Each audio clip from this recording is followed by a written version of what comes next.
SDO অফিসে meeting হচ্ছে, আমাদের যতগুলো প্রার্থী আছে প্রত্যেকটা প্রার্থীর ইলেকশন এজেন্ট বা প্রার্থী গিয়ে আমাদের মিটিং হচ্ছে, একসঙ্গে এক টেবিলে মিটিং হচ্ছে, একসঙ্গে এক টেবিলে বসে চা খাওয়া হচ্ছে, এক টেবিলে বসে টিফিন খাওয়া হচ্ছে। সেইখানে যখন আমরা সৌজন্যতা বজায় রাখতে পারছি, তাহলে বুথ স্তরে কেন সেই সৌজন্যতা বজায় থাকবে না?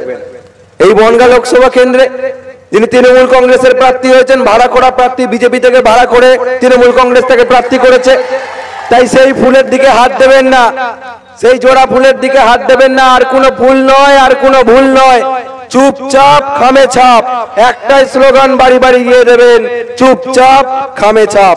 দীপক বাবুকে পার্লামেন্টে পাঠানোর দায়িত্বটা আপনাদেরকে নিতে হবে, এই বনগাঁ লোকসভার সাধারণ মানুষকে নিতে হবে, কারণ একমাত্র বিকল্প আমরাই।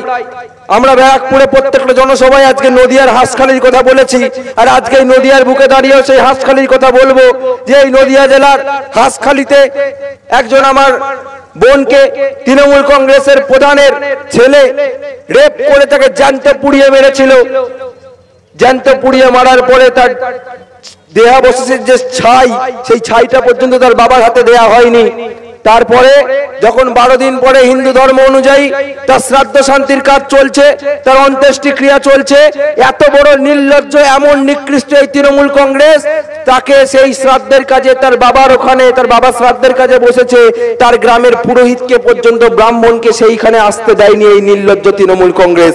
আমাদের বিধায়ক, আমাদের দলের চেয়ারম্যান পীরজাদা নওশাদ সিদ্দিকী সাহেব, তিনি মাথায় টুপি পরে সেদিন তার বাবার পাশে দাঁড়িয়ে পাশের গ্রাম থেকে পুরোহিত আনিয়ে সেই মৃতা আমার বোনটার শ্রাদ্ধ শান্তির কাজ সম্পন্ন করেছিলেন। কোন হিন্দুত্বের দলদারি বিজেপি নেতাকে দেখা যায়নি, কোন শান্তনু ঠাকুরকে দেখা যায়নি, কোন তৃণমূল নেতাকে দেখা যায়নি। তাই আমরা বিকল্প, আমাদের চেয়ারম্যান বিকল্প। তাই আপনাদেরকে আজকে বিকল্পকে বেছে নিতে হবে।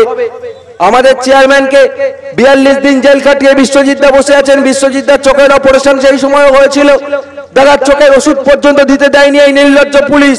সেই 42 দিনের লড়াইয়ের কথা আমাদের মনে থাকবে। দাদারা, আমরা যখন দেখা করতে যেতাম, বিশ্বজিৎ দার জানাতেন যে আমাদেরকে প্রতিদিন অফার দেওয়া হচ্ছে, কোটি কোটি টাকার অফার, নওশাদ দাকে মন্ত্রিত্বের অফার দেওয়া হচ্ছে, কিন্তু তারপরেও 42 দিনের ওই জেলবন্দি তারা ছিলেন, তারা কিন্তু বিক্রি হয়ে যাননি মমতা ব্যানার্জির কাছে। তাই আমাদেরকেও সিদ্ধারা সোজা রেখে এই নির্লজ্জ পুলিশের বিরুদ্ধে, এই মমতা ব্যানার্জির সরকারের বিরুদ্ধে, এই নির্লজ্জ নরেন্দ্র মোদীর সরকারের বিরুদ্ধে আমাদের লড়াইকে জারি রাখতে হবে। অবশ্য ছোট ভাইজান বলেছেন যে লড়াই লড়াই লড়াই চাই, লড়াই করে বাঁচতে চাই, ওই স্লোগান আর চলবে না। বামপন্থী বন্ধুরা যদিও তাতে একটু রেগে গিয়েছে, কিন্তু রেগে গেলে কিছু করার নেই, কারণ আমরা বিকল্পের কথা বলছি, আমরা বিকল্পের কথা বলবো। আমরাও সংগ্রামের পথে আছি। লড়াই আমরা সিপিএম এর কাছ থেকে শিখবো না, অন্য কোনো রাজনৈতিক দলের কাছ থেকে শিখবো না। আমাদের লড়াই করতে করতে, আমরা রাস্তার লড়াই করতে করতে আজকে এই জায়গায় এসেছি। আজকে সারা ভারত, পশ্চিমবঙ্গ জুড়ে আমাদের 17 জন প্রার্থী প্রতিদ্বন্দ্বিতা করছেন, একের পর এক হেভিওয়েট প্রার্থী। প্রত্যেকটা জনসভায় হাজার হাজার মানুষের সমাগম হচ্ছে, দেখে অন্যান্য রাজনৈতিক দলের ঘুম উড়ে গেছে। এই মাত্র কয়েক বছর হলো দলের জন্ম, এখনই এত জনসমর্থন কোথা থেকে আসে? জনসমর্থন আসে কারণ আমরা মানুষের কথা বলছি, যে কথা আপনারা বলেন না। আপনারা তলায় তলায় সেটিং করে চলেন, আমরা কারুর সঙ্গে সেটিং করে চলি না। আমরা পুলিশের সামনে তার ভুলটাকে ভুল বলি, আমরা তৃণমূল কংগ্রেসের চোখে চোখ রেখে তার ভুলটাকে ভুল বলি, বিজেপির চোখে চোখ রেখে তার ভুলটাকে ভুল বলি। আর মমতা ব্যানার্জি আর তৃণমূল কংগ্রেস পাড়ায় পাড়ায় গিয়ে প্রচার করছে আমরা নাকি বিজেপির দালাল, আমরা নাকি বিজেপির কাছ থেকে টাকা খেয়েছি। বিজেপির গর্ব থেকে তো তৃণমূল কংগ্রেসের জন্ম। বিজেপির সঙ্গে মমতা ব্যানার্জি 3 বার সংসার করেছেন। মমতা ব্যানার্জি বিজেপির সঙ্গে জোট করে ভোটে লড়েছেন। মমতা ব্যানার্জি বিজেপির সরকারের মন্ত্রী ছিলেন। আর আজকে মোহন ভাগবত থেকে শুরু করে আরএসএস তাকে মা দুর্গা বলেছে মমতা ব্যানার্জিকে। মোহন ভাগবত সারাদিনে কি খায়, নরেন্দ্র মোদী সারাদিনে কি খায়, অমিত শাহ সারাদিনে কি খায়, মমতা ব্যানার্জির মেনু পুরো মুখস্থ। যখন 22 জানুয়ারি সে বছর মোহন ভাগবত এসেছিল আমাদের কলকাতায়, তার আগের দিন 21 জানুয়ারি নওশাদ সিদ্দিকীকে অ্যারেস্ট করে দিলেন মোহন ভাগবতকে খুশি করতে। আর বিজেপির দালাল হয়ে গেলাম আমরা। বিজেপির কাছ থেকে যদি সব থেকে বড় বেনিফিশিয়ারি কেউ হয়ে থাকে সেটা মমতা ব্যানার্জি। আর কেজরিওয়ালও বলেছে যে যদি আবার নরেন্দ্র মোদী ক্ষমতায় আসে দিদি গ্যারেজ হয়ে যাবে, অ্যারেস্ট হয়ে যাবে। আমাদের মনে হয় না, কারণ সেটিংটা আছে। তা না হলে ভাইপো ব্যানার্জি এখনো বাইরে ঘুরে বেড়াতে পারতেন না।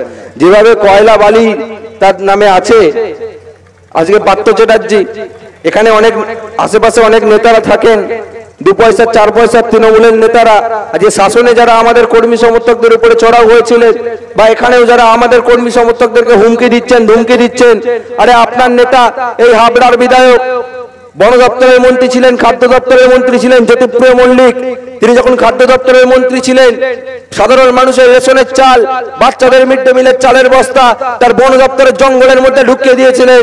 আর বন দপ্তর সন্ত্রাস দেখে হাবড়ায় সহ সারা উত্তর 24 পরগনায় তিনি এমন সন্ত্রাস করেছিলেন যে রয়্যাল বেঙ্গল টাইগার তার বন দপ্তরের সে পর্যন্ত মুখ লুকিয়ে নিয়েছিল তার সন্ত্রাসের ঠেলায়।